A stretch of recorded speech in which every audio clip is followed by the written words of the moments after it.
Hi, I'm Glenda. Welcome back to Won't You Be My Neighbor, the blog.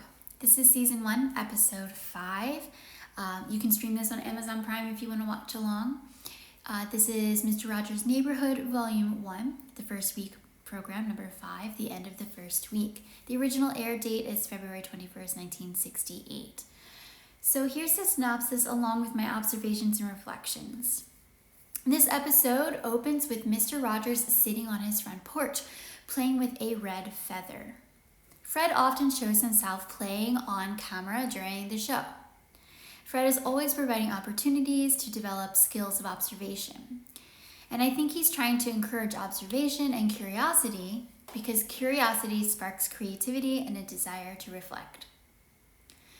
As Mr. Rogers opens the bench, a yellow balloon floats out and he tucks the string behind his ear. As he's putting on his shoes, he asks, "What kind of things do you know that float? Floating things are real quiet. Floating things hardly make a sound at all." Additional balloons of red and green can be found on the kitchen table. Picture shows additional items that float.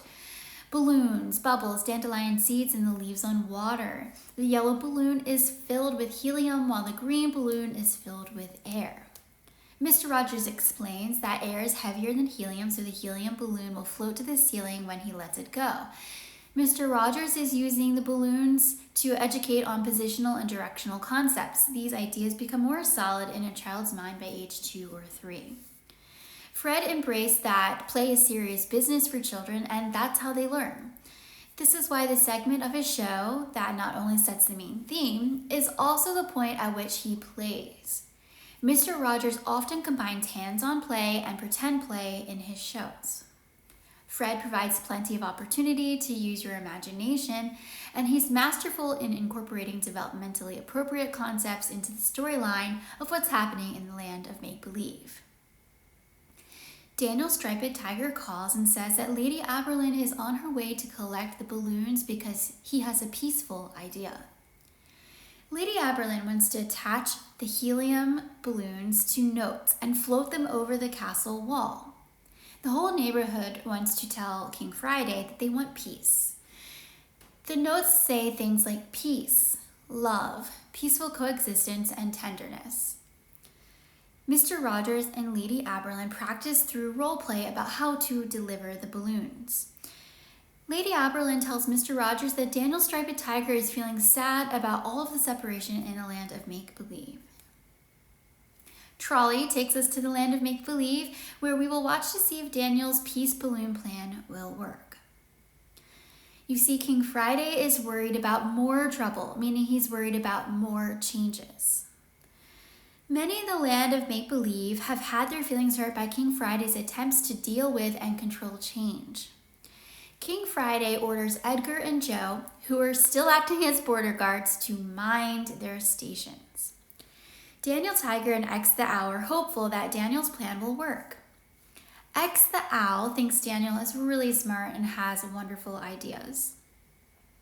Daniel says that they will find out if it's a good idea and that sometimes you try to do the best you can and it doesn't always work right. But that they're going to try very hard because they both want there to be peace in the neighborhood. It's very hard. It has been a very hard time for everyone. X the Owl says that he feels a sense of separation and like there's some kind of fence between them and the castle due to King Friday's feelings and actions regarding the changes. They agree that the changes aren't really anything to worry about. X says that he's enjoying the changes and compares them to the time he changed the position of his bed. X the Owl says that with changes, it helps him to see the world a little differently. And it's change that can provide him with some new ideas. Lady Aberlin arrives, and they all meet at the factory to launch the balloons, minus Henrietta Pussycat. She is so upset by all the anger that she's too afraid to come out. They launch the balloons and Edgar runs to tell King Friday. King Friday yells, "Man your stations, fire the cannons, paratroopers," as the balloons float down upon the castle. After reading the peace balloons, King Friday calls for an end to the fighting. Lady Elaine arrives and she asks what all the excitement is about. And King Friday blames her for what's going on. He says he's been at war with the changes and needs a meeting with her in the castle immediately. The barbed wire comes down and everyone celebrates and is joyful, and they congratulate Daniel Striped Tiger for his successful plan. Mr. Rogers says, "Peace is a wonderful thing." I believe that this is again more a commentary on Mr. Rogers' stance against the Vietnam War and his overall philosophy as an advocate for peace. Mr. Rogers sings the Goodnight God song in gratitude for peace and his neighbors. He closes the episode with the Tomorrow song. However, as this is Friday and the last episode for this week, the closing is a little different. He tells the TV children that he will see them on Monday, but he will think of them in the meantime. Fred had built trust each day this week with the Tomorrow song. He then kept his word to come back the very next day.